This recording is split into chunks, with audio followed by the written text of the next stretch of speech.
I've just finished this flower study. It's taken about 3 hours to do, and it's a nice drawing to follow along with or just see some new techniques and how I'm currently getting my tones and textures. Also, this video is sponsored by Squarespace, but I'll tell you more about them later.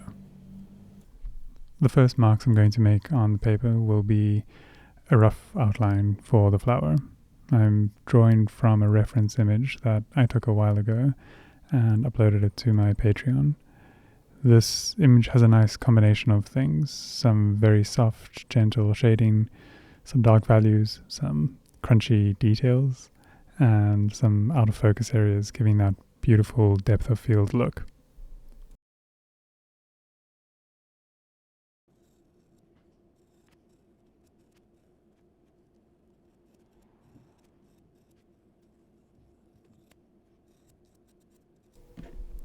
The next step is to get a base layer of graphite down. The goal here is to have something that can resemble a midtone. I'm applying the graphite powder very lightly with that big fluffy brush. It's important to be very gentle with pressure. I'm just trying to get a thin layer of graphite that will still be really easy to erase.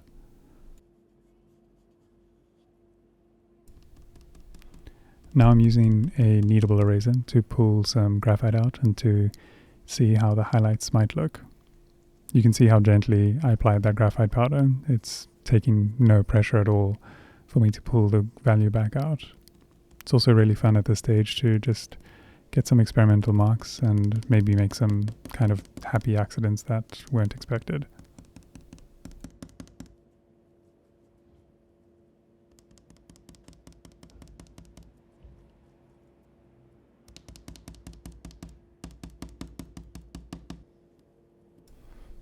I recently did a repetition practice and found a nice way of sketching and mapping some of my drawing.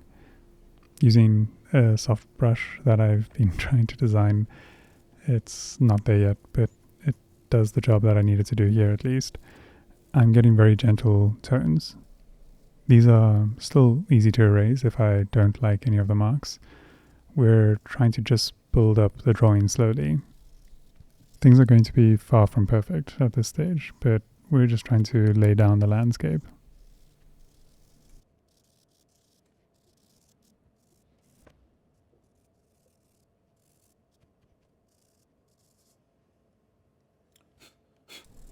Moving in with an 8B on the pencil extender for the beginning of the background.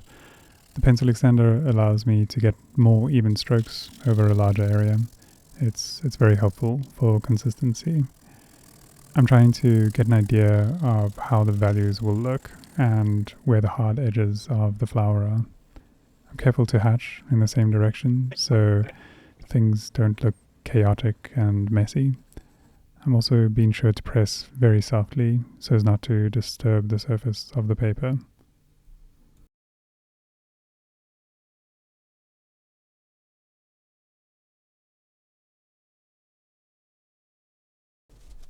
And now we're going to apply a lot more material onto the paper. I'm going in with a larger brush, dipping it directly into my graphite powder blend.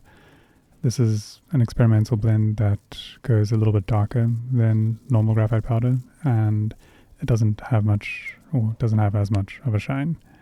It's looking very patchy at first, but the more we massage it in with a brush, the smoother and more consistent it'll get. It just takes a really long time. I decided to clean it up with some cotton wool. This is a lot faster than the brush and gives a very instant reward, but it's a lot harder to erase graphite that's been applied this way. So you need to be sure you want these areas to be dark because we'll never be able to lift this back out into pure white again.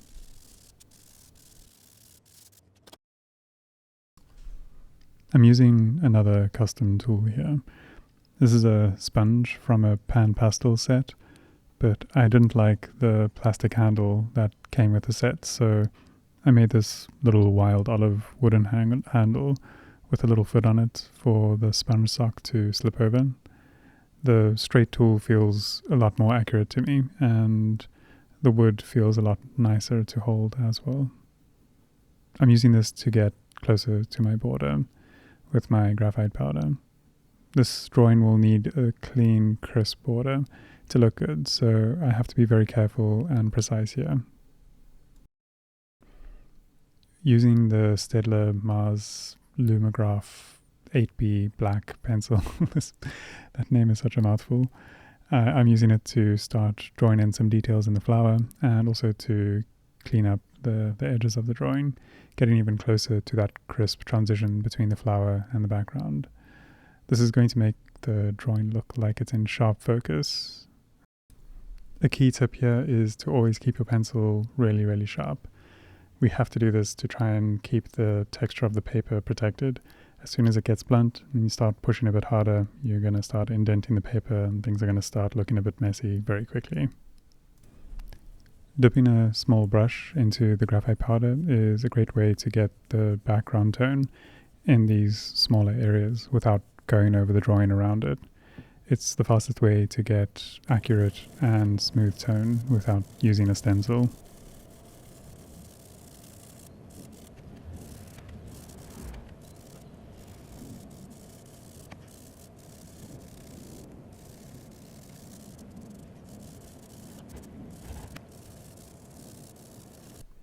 And now using a similar technique to get some tone in the actual flower.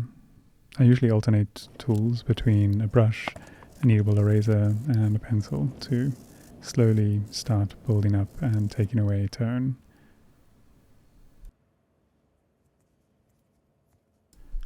I'm using my kneadable eraser to start getting some details in. I like the kneadable eraser precisely because it's not precise.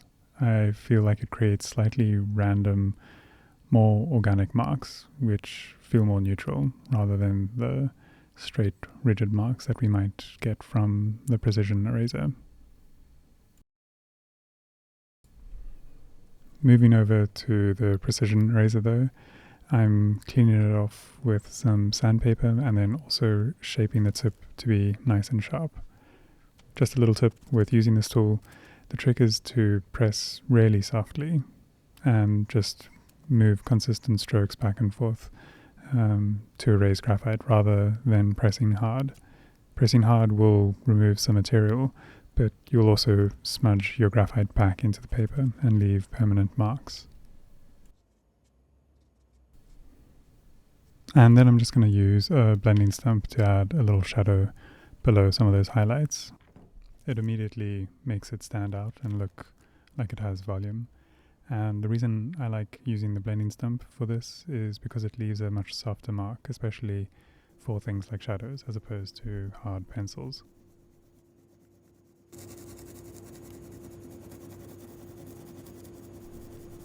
Working on the stem of the flower, I'm using an 8B to get some material down before I blend it in with a brush.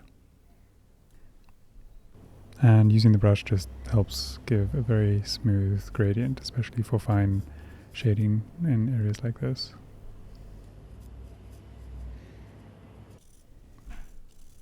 You can see the technique and process quite clearly, especially with this large leaf at the bottom. First applying some material, blending it in with a brush, and building up the layers of tone.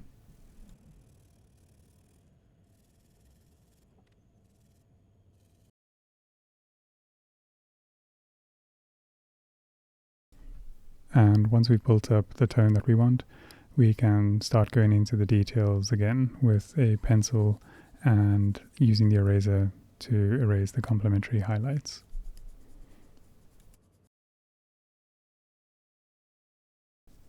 This process pretty much repeats, just with varying degrees of precision.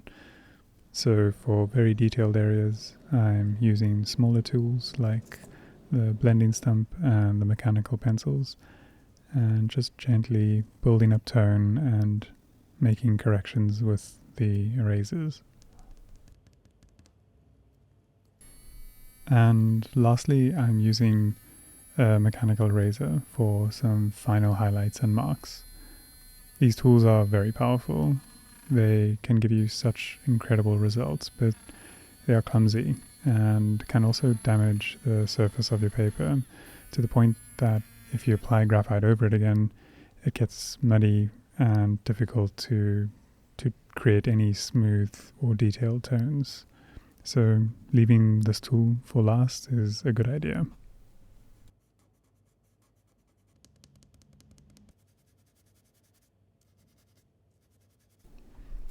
Small details like this line going across the flower, these things you usually want to leave until the very end.